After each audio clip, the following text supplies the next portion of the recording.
9장 11절부터 27절까지 같이 한 목소리로 봉독하겠습니다.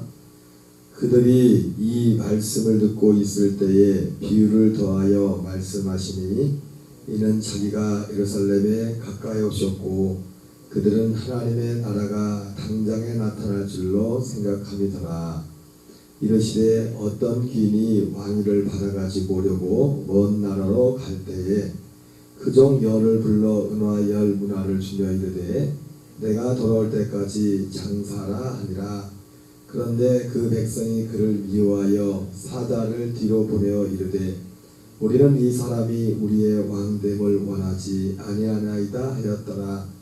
귀인이 왕위를 받아가지고 돌아와서 은화를 준 종들이 각각 어떻게 장사했는지를 알고자 하여 그들을 부르니 그 첫째가 나와 이르되 주인이여 당신의 한 문화로 10문화를 남겼나이다.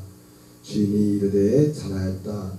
착한 종이여 내가 지극히 작은 것에 충성하였으니 열골 본세를 차지하라 하고 그 둘째가 와서 이르되 주인이여 당신의 한 문화로 5문화를 만들었나이다. 주인이 그에게도 이르되 너도 5골을 차지하라 하고 또 한 사람이 와서 이르되 주인이여 보소서 당신의 한 문화가 여기 있나이다. 내가 수고로 쌓아두었나이다. 이는 당신이 엄한 사람인 것을 내가 무서워함이라. 당신은 두지 않은 것을 취하고 심지 않은 것을 거두나이다. 주인이 이르되 악한 종아 내가 내 말로 너를 심판하노니 너는 내가 두지 않은 것을 취하지고 심지 않은 것을 거두는 엄한 사람인 줄로 알았느냐. 그러면 어찌하여 내 돈을 은행에 맡기지 아니하였느냐. 그리하였으면 내가 와서 그 이자와 함께 그 돈을 찾았으리라 하고 곁에서는 자들에게 이르되 그 한 문화를 빼앗아 10문화 있는 자에게 주라 하니 그들이 이르되 주여 그에게 10문화가 있나이다.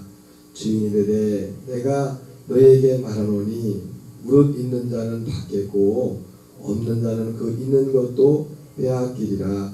그리고 내가 왕됨을 원하지 않는 저 원수들을 이리로 끌어다가 내 앞에서 죽이라 하였느니라. 아멘. 할렐루야. 오늘은 누가복음 19장 11절부터 27절까지 본문의 말씀을 중심으로 하나님의 나라에 대한 오해, 하나님의 나라에 대한 오해라는 제목으로 하나님의 말씀을 전하도록 하겠습니다. 오늘 본문의 누가복음 19장과 특별히 누가복음 17장을 통해서 그때 당시 사람들이 생각하고 있었던 하나님의 나라와 또 예수님이 그들이 말씀하신 그 하나님 나라를 통해서 그들이 당시 생각하고 있었던 하나님에 대한 오해와 그리고 하나님 나라에 대한 실체의 차이를 한번 생각해 보려고 합니다. 특별히 먼저 이 본문 말고 누가복음 17장에는 역시 바리새인들이 와서 예수님에 대한 질문을 하죠. 예수님, 하나님의 나라가 어느 때 임하니까? 이렇게 예수님께 질문을 합니다. 그들이 가지고 있었던 하나님에 대한 그때 당시 하나님에 대한 오해는 두 가지 내용을 나누죠. 하나는 하나님의 나라가 임하는 시점에 대한 오해, 그리고 그 하나님의 나라의 실체. 사실 그것은 숨겨져 있는 것이었죠. 그래서 예수님이 누가복음 17장에서는 그 바리새인과 서기관들이 사실은 그 바리새인들이 물었던 그 질문이 그 바리새인들만 가지고 있던 생각이라기보다도 그때 당시 많은 유대인들이 가지고 있는, 지금도 사실은 예수님을 영접하지 않은, 주님 그리스도를 거부하는, 약속된 그 그리스도를 거부하는 유대인들이 가지고 있는, 여전히 그들도 가지고 있는 하나님의 나라에 대한 그런 지식이라고 생각해도 무방하다고 생각합니다. 그런데 예수님이 누가복음 17장에서 그들이 가지고 있는 하나님의 나라에 대한 가지고 있는 그 오해에 대해서 한 가지 전혀 숨겨져 있던 한 가지를 말씀하죠. 그것은 뭡니까? 하나님의 나라는 그들이 하나님의 나라가 어느 때 임하니까 이렇게 물었는데 예수님은 하나님의 나라가 어느 때 임하는 것에 대해 말씀하지 않으시고 그들이 생각하지 못했던, 그들이 유대인들이 생각하는 하나님의 나라는 다윗 시대나 마치 이 땅에 지상에 임하는 하나님의 나라인데, 사실 그 천년천국이나 영원천국 사실은 이 지상에 실제 임하는 거죠. 물론 지금과 같은 환경은 아닙니다. 그렇죠? 천년천국에 대해서 우리가 말씀을 들었지만은 마치 이 세상에 온 처음에 창조되었을 때 이 땅을 만들었을 때 에덴 동산에 있고 또 다른 공간에 있었던 것 같이 그런 어떤 형태로서 이루어진다고 말씀을 드렸어요. 근데 예수님께서는 그들이 첫 번째 생각하지 못했던 그 하나님의 나라를 말씀하죠. 그것은 세례요한도 들어가지 못했던 하나님의 나라. 하나님의 나라는 여기 있다 저기 있다는 것이 아니요 오직 너희 안에 있느니라 말씀했던 것처럼, 그 들어보지 못했던, 그 이전에는 생각하지 못했던 그 하나님의 나라에 대해서, 무형의 하나님의 나라에 대해서 예수님께서 말씀합니다. 근데 아마 그 바리새인들이나 유대인들은 지금도 그렇고 이 땅 가운데, 그리고 그 하나님의 나라는 다윗 시대와 같은, 그리고 유대인들에게 있어서는 그들이 꿈꾸는 메시아의 모습도 사실은 어떤 모습, 그 마카비 왕조의 그 독립을 이뤘던, 물론 100년이라는 짧은 기간이었지만은 그런 어떤, 그래서 그들이 요한복음 6장 같은 본문에 보면 나오지만은 예수님께서 오병이의 사건을 일으켰을 때 그들이 기다렸던 선지자 메시아는 바로 세상에 오실 그 선지자다. 그래서 그를 임금 삼으라, 예수님을 임금 삼으라고 하지 않습니까? 그들이 생각했던 메시아와 구원자 하나님의 나라는 그런 형태의 하나님의 나라를 생각하고 있었습니다. 그런데 어쨌든 예수님 누가복음 17장에서는 그 하나님 나라, 그런 형태의 하나님의 나라 이전에 어떤 하나님 나라를 말씀했냐면 바로 우리 안에 임하는 하나님의 나라, 아브라함과 이삭과 야곱이 꿈꾸었던 그 하나님의 나라에 대해서. 그래서 예수님이 이 땅에 오신 목적도 때가 찼고 하나님의 나라가 가까이 왔으니 회개하고 복음이라.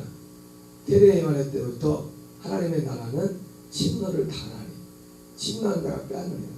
여자에게 나이 난 자 중에 세례한 자보다 큰 자가 없지만 세례한 하나님의 나라에서는 지극히 작은 자도 세례한보다 크다는 그런 말씀을 통해서 그동안 사람들이 생각하지 못했던 그 하나님의 나라에 대해서 예수님 누가복음 17장에서, 물론 누가복음 17장에서 말씀한 게 아니죠. 예수님이 말씀하신 하나님의 나라, 천국의 비밀이 사실 그 핵심이 이 땅에 보이지 않게 우리 안에 임하는, 우리가 이 땅에 살아서 들어가는 그 하나님의 나라에 있어서 예수님이 말씀하셨죠. 물론 그것은 바리새인 때뿐만 아니라 지금도 많은 사람들에게 숨겨져 있습니다. 하나님 나라 천국 가면 단지 우리가 죽어서 들어가는 그런 낙원 천국, 그것만을 생각을 하고 있죠. 그런 오해를 가지고 있었습니다. 그리고 오늘 누가복음 19장 11절에 나오는 이 본문을 통해서 그들이 가지고 있던 두 번째 오해가 뭐였냐면, 하나님의 나라가, 오늘 이 말씀을 통해서 하나님의 나라는 어떻게 언제 임하니, 그들이 생각하고 있었던 하나님 나라 형태, 그것이 정확히 100% 맞는 것이 아닐지라도 그들이 생각하고 있었던 하나님의 나라가 있었잖아요. 그죠? 제가 방금 말씀드린 그런 형태의 실제로 육체로 우리가 살아서 이 땅에 나왔던 하나님의 나라, 그런 형태, 그들이 생각하고 있었던, 유대인들이 생각하고 있던 메시아의 나라는 그런 형태였다. 그리고 실제로 구약 성경에 그런 그 뉘앙스의, 물론 그 천년 천국에 대한 그런 예언적인 말씀들이지만은 그런 내용들이 많이 나오지 않습니까? 그들이 생각했던 또 그 하나님의 나라에 대한 형태는 뭐냐면, 오늘 보니까 그들이 이 말씀을 듣고 있을 때 예수님은 어떤 비유를 말씀하는데, 이는 자기가 예루살렘에 가까이 오셨고 그들은 하나님의 나라가 당장에 나타날 줄로 생각합니다. 그래서 그들이 생각하는 하나님의 나라는 특히 그 시점에 대해서 어떻게 생각했냐면, 그들이 생각하는 메시아가 오는 그때 하나님의 나라가 시작된다. 그래서 그들이 지금 예수님이 예루살렘으로 올라가는 것이 마치 그들 생각에는 이제 예수님이 예루살렘에 올라감으로 말미암아 하나님의 나라가, 그들이 꿈꾸었던 하나님의 나라가 시작될 것 같은 그런 생각을 그래서 가지고 있었던 겁니다. 당장에. 특별히 이 말씀을 통해서 그들이 생각했던 하나님의 나라는 메시아가 옴으로 말미암아. 그래서 그들은 지금도 메시아가 오지 않았다고 생각합니다. 예수 그리스도가 구원자가 아직, 예수님이 이미 오셨다 가셨잖아요. 그죠? 오셨다 승천하셔서 다시 재림을 약속했잖아요. 그죠? 그래서 오늘 본문에서는 예수님이 하나님의 나라가, 그들이 지금 적어도 이들이 생각하고 있던 하나님의 나라, 우리 안에 임하는 하나님의 나라가 아니라 그들이 생각했던 그 하나님의 나라가 언제 임할 것인가에 대해서 비유로 말씀하는 거죠. 당장 임하는 게 아니라 언제 임한다고요?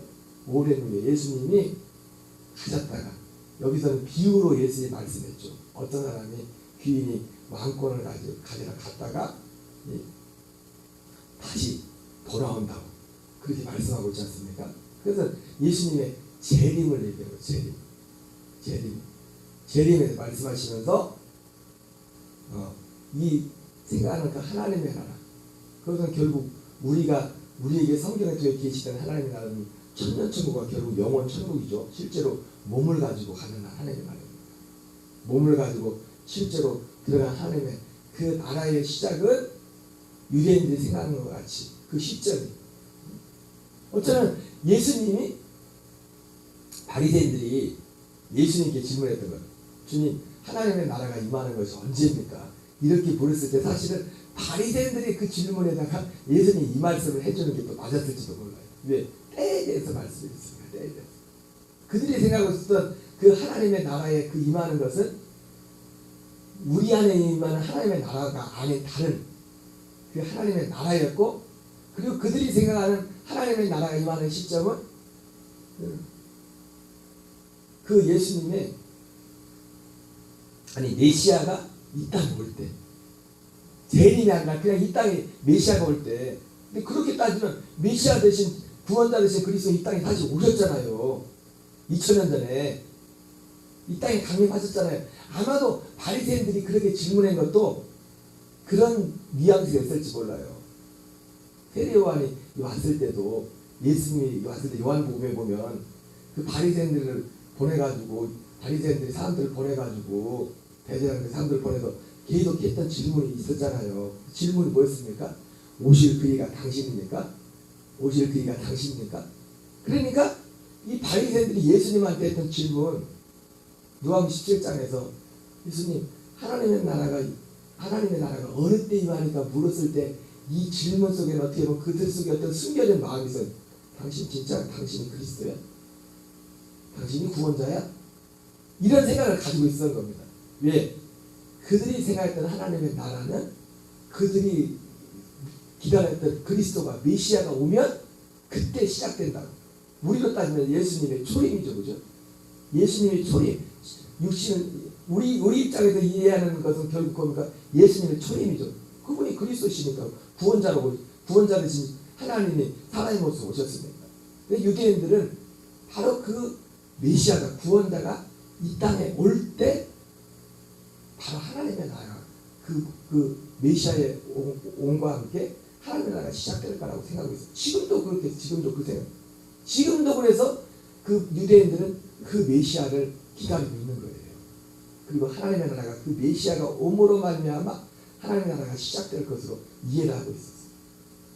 그래서 그 마음의 중심에는 당신이 진짜 오실 그 사람이야? 자꾸 사람들이 계속 예수님한테 던졌던 그 질문, 세례 요한조차도 오실 그이가 당신이옵니까? 그러니까 어떻게 보면 세례 요한이 생각했던 하나님의 기다렸던 세례 요한도 거기 그 이해에 있어서, 이 하나님에 대한 이해에 있어서 온전한 이해를 가지고 그때까지 가지지 못하고 있었던 것을 우리가 짐작하여 알 수가 있습니다. 그래서 예수님은 오늘 누가복음 11장에서 그 부분에 대해서 말씀을 하죠. 하나님 나라가 임하는, 누가복음 17장에서는 또 다른 형태의 알지 못했던 하나님 나라에 대해서 말씀했고, 오늘 누가복음 19장에서는 하나님 나라가 임하는 시점이 너희들이 생각하는 것처럼 메시아가 오면서 시작되는 것이 아니라 오히려 오늘 다시 먼 곳에 갔다, 멀리 가서 있다가 왕위를 가지고 오는 그 시점, 예수님의 재림할 때 하나님의 나라가 시작될 것에 대해서 말씀하고, 그리고 그때까지 하나님 나라에 대해서 그 시간 어떤 그 기간이지 않습니까? 긴 기간, 그 긴 기간 동안에는 마치 어떤 기간이라고 했어요. 우리에게 입장에 있어서는 오늘 열 문화 비유로 말한 것처럼 문화를 한 문화씩 문화를 바뀌어서 달란트 비유와 지난주도 말씀했지만 이 열 문화 비유와 좀 다른 것이 있다면, 달란트 비유는 나눠주는 게 달라져. 5달란트, 2달란트, 1달란트 이렇게 나눠졌는데, 각각 이 열 문화의 비유는 10사람에게 똑같이 한 문화씩을 남겨주죠. 그죠? 여기에 대해서 좀 차이점이 있어요.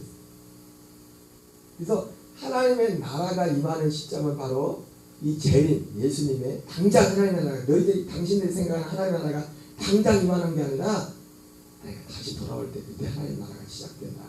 그걸 말씀하고 있고, 그리고 그 기간 동안은 어떤 기간이냐, 거기에 대해서 말씀하죠.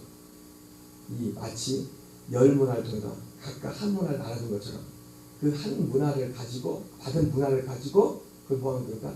그 일해 가지고 열심히 일해서 그 문화를 남기는 거예요. 남기는 일한 그것을, 그 의미를 들어간다면, 그 의미에 대해 강의하면 그 열 문화라는 것은 결국 뭡니까? 우리에게 오늘 본문에서도 열 문화를 받은 사람들이 있고, 아예 그 자체를 받지 못한 사람들도 있잖아요. 그죠? 이분의 왕됨을 반대하던 사람들은 이 열 문화를 받는 것에도 전혀 해당 사항이 없는 겁니다. 그죠? 오늘 마지막에 나오잖아요. 마지막 17절에 오늘 예수님이 이 주인이 돌아가지고 왕위를 가지고 돌아와서 하는 게 두 가지를 하잖아요. 그죠? 하나는 뭐예요? 결산을 한단 말이에요. 한 문화씩 남겨준 그 사람들에 대해서 얼마나 남겼느냐, 이 결산을 하는 게 나오고, 하나는 뭐 나옵니까? 아예 여기 비유에 나오는 귀인이 왕이 되는 것을 반대했던 사람들을 심판하는 거예요. 마지막 20절에 심판하는 게 나옵니다. 이 비유의 말씀이지만 예수님이 재림할 때 일어나는 일이잖아요. 그죠? 예수님이 재림할 때 일어나는 게 뭡니까? 네. 오늘 이 열 문화를 줬던 것처럼 이건 믿는 자들에게 하는 겁니다. 열 문화, 사실 열 문화는 어떻게 보면 구원받은 자들에게 하는 거예요. 구원받은 자들에게만 주님이 각각 한 문화씩을 남기죠. 한 문화라고 되어 있지만 결국 하나님이 구원받은 자에게 맡긴 그 기업, 사실은 그래서 오늘 이게 기업의 문화가 기업의 보증이에요. 그래서 열 문화를 남긴 자는 뭐라고 합니까? 주님, 넌 10골을 다스려라. 5 문화를 남긴 자는 너는 5 골을 다스려라. 이렇게 하잖아요. 그죠? 마치 천년천국 그때 그와 같이 그들이 그 부활의 그 상급을 받듯이 그러한 어떤 모양을 취하고 있어요. 그래서 그 남긴 그들에 대해서 말씀, 줬으니까 결국 뭘 준 겁니까? 이들에게 생명을 줬어. 하나님의 아들에게 생명을 줬어. 그 구원에 이르도록 자라게 하려니라 말씀했던 것처럼 그 생명이 자라고 이 일을 한 그만큼 상을 주는 일을, 그 일을 주님이 오셔서 하시는 거고, 하나의 일은 무슨 일을 합니까? 네, 아예 주님의 왕됨, 이 기인의 왕됨을 반대했던 사람들, 불신자들이 아예 주님을 거부하고 이 복음을 거부했던 사람들을 주님이 심판하는 이 사건이 이 비유의 말씀 가운데 나오면서 바로 이들이 가지고 있었던 하나님의 나라에 대한 오해라기보다도 어떤 지식이 온전하지 못했던 거죠. 지식이 오해라기보다, 어떤 면에 있어서는 오해라기보다 하나님 나라에 대해서 이들이 온전한 지식을 아직까지 갖지 못하고 있었던 겁니다. 제자들조차도 그랬으니까요. 오순절 이후에서요. 그리고 예수님이 살아있는 동안에 그들이 깨닫지 못하는 순간에도 주님이 그 하나님 나라에 대해서 말씀해 주셨지, 예수님이 오시기 전까지 이들이 가지고 있던 하나님에 대한 지식에 어떤 한계가 있었던 겁니다. 온전한 지식을 다 갖고 있지는 못했던 겁니다. 그래서 이 두 가지를 오늘 예수님께서 그들이 가지고 있던 하나님의 나라에 대한 오해를, 오히려 지식을 오히려 밝혀주시고, 그리고 마지막으로 예수님이 하나님 나라에 대한 오해를 밝히죠. 그게 뭡니까? 한 달란트, 한 문화를만 남긴 그 사람, 그대로 땅에 숨겨졌던 그 사람에 대한 예수님의 그 귀인의 처분을 통해서, 그리고 그 사람의 것을 뺏어가지고 열 문화를 가진 사람한테 주장하잖아요. 그죠? 그랬더니 사람들이 뭐라 합니까? 주님, 저 사람은 열 문화나 있는데요. 그랬더니 이 주인이 뭐라 합니까? 무릇 있는 자는 더 받겠고 없는 자는 그 있는 것까지 빼앗기리라 이렇게 말했어요. 우리의 어떤 인간적인 인본주의적인 생각과는 전혀 다른 하나님의 나라에 대한, 그러니까 사람들이 지금 이 한 문화를 남긴 그대로 아무것도 안 하고 한 문화를 그냥 한 문화만 가지고 있던 그 사람 것까지 마저 뺏어가지고 열 문화를 가진 사람한테 주는 이것을 보면서 이 사람들이 가지고 여러분 이 대목조차도 하나님 나라에 대한 어떤 중요한 어떤 한 대목을 보여주는 거예요. 우리가 생각하고 있는 하나님의 나라와 실제 하나님 나라의 실체가 어떻게 차이가 나는 것인지, 그 한 문화를 남긴 자에 대한 그 예수님의 그 처분이, 이 주인의 처분과 그 예수님 주인의 처분을 보면서 저 사람은 열 문화나 있는데 이 사람 걸 빼서 저 사람 줍니까? 오히려 우리 같은 생각 어떻게 해야 돼요? 열 문화 있는 사람 조금만 빌려도 내가 한 문화를 좀 태워줘야 되잖아요. 그죠? 근데 주인은 전혀 다르게 한 문화밖에 없는 사람까지 아예 뺏어가지고 열 문화 있는 사람까지 줘버려요. 그러면서 무릇 있는 자는 받아 더 넉넉하게 되고 없는 자는 그 있는 가지에 빼앗기리라는 말씀을 통해서 이 하나님의 나라가 어떤 면에서 보면 얼마나 냉정한지, 우리가 인본주의적으로 생각하는 어떤 정으로 생각하는 그런 류의 하나님의 나라가 아니라는 거예요. 그것을 오늘 예수님께서 하나님 나라에 대한 어떤 오해를 구합니다. 결국 갈라디아서 6장 7절 말씀처럼 하나님을 만으로 여기지 말라. 사람이 무엇으로 심든지 그대로 거두리라. 육체로 되는 심는 육체로부터 썩어질 것을 거두고 성령을 위하여 심자는 성령으로부터 영생을 거두리라 말씀했던 거죠. 오직 우리의 삶이 하나님의 생각이 아니에요. 어제도 우리 어떤 분이 자기 살아온 삶을 잠깐 말씀하지만 그 삶 자체가 인간적인 생각은 도저히 불가능한 생각이에요. 그렇죠? 이게 인본주의적으로 생각하면 도무지 받아들일 수 없는 거예요. 있을 수 없는 거예요. 어떻게 불가능한 거예요. 하나님의 나라가 그와 같은 하나님의 나라. 어떤 면에서 오직 이 하나님의 나라, 결국 우리가 맞이해야 될 하나님의 나라는 예수님이 재림과 함께 시작된 하나님의 나라입니다. 진짜 들어간 하나님의 나라는, 진짜라는 표현이 좀 그렇지만 그것을 위해서 마치 우리는 지금 어떤 시기를 하니까 한 문화씩 다 받았어요. 한 문화를 받은 사람들은 다 택함받은 사람들입니다. 택함받은 사람들인데 이 받은 문화, 그리스의 생명, 이 생명 안에서 얼마나 우리가 이 복음에 순종해서 우리 자신을 주님께 드림으로 남기느냐, 그것이 우리가 생명을 각각 받는 겁니다. 그것이 마지막 날에 우리 하나님 나라에 들어가는 그것을 결정한다는 것을 오늘 본문을 통해서 보여주고 있습니다. 사도 바울이 너희 안에서 행하시는 하나님이시니 너희로 손을 두고 행하신다고 말씀했던 거죠. 우리 안에 하나님이 주신 그 소원 가운데서 우리가 이 하나님의 나라의 실체를 더 분명히 알고 두렵고 떨림으로 구원을 이루어가는 저와 여러분 되시기를 주의 이름으로 축원합니다. 주기도문을 마치겠습니다. 하늘에 계신 우리 아버지여, 이름이 거룩히 여김을 받으시오며 나라 임하옵시며 뜻이 하늘에서